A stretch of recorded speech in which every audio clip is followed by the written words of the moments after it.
When we hear of locusts, it takes us to the time in the Bible of the 10 plagues in Egypt, a phenomenal thought never to happen. This was until the year 2020 proved us wrong.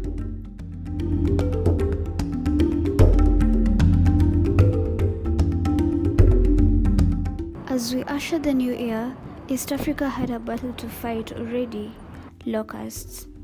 This was the worst outbreak in decades. It started in Ethiopia, something that was never seen in 25 years. The plague then spread to Somalia, Kenya, and Uganda. Congo was also not spared.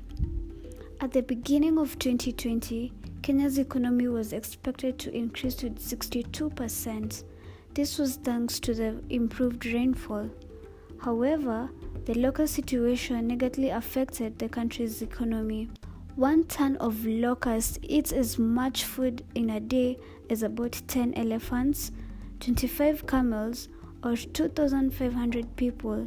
Hence, the plague directly affected the food production in the country. The insects can destroy at least 200 tons of vegetation per day.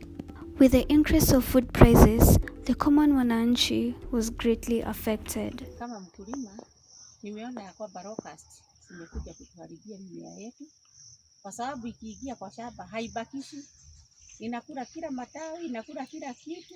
Kwa hivyo ninaona imetuaffect kama mkulima. Na katika hii ukulima hapa ndio ninapataga mali yangu. Sana napenda kusimama na kazi ya Mungu, na ninaona ya kwamba sasa hii locusts zinatuharibia shamba kabisa. The government tried to control the plague.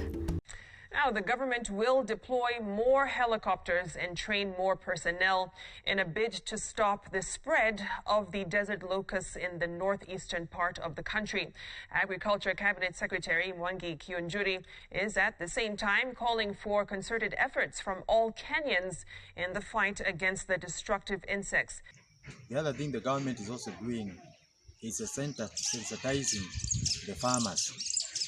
How are they doing it?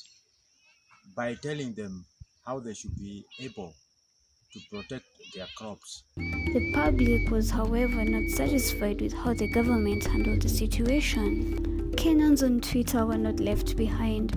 With a country that doesn't seem to have an opposition party, KOT took it upon themselves to criticize the government. The question still remains: despite money being set aside every financial year for disaster management, was the government well prepared?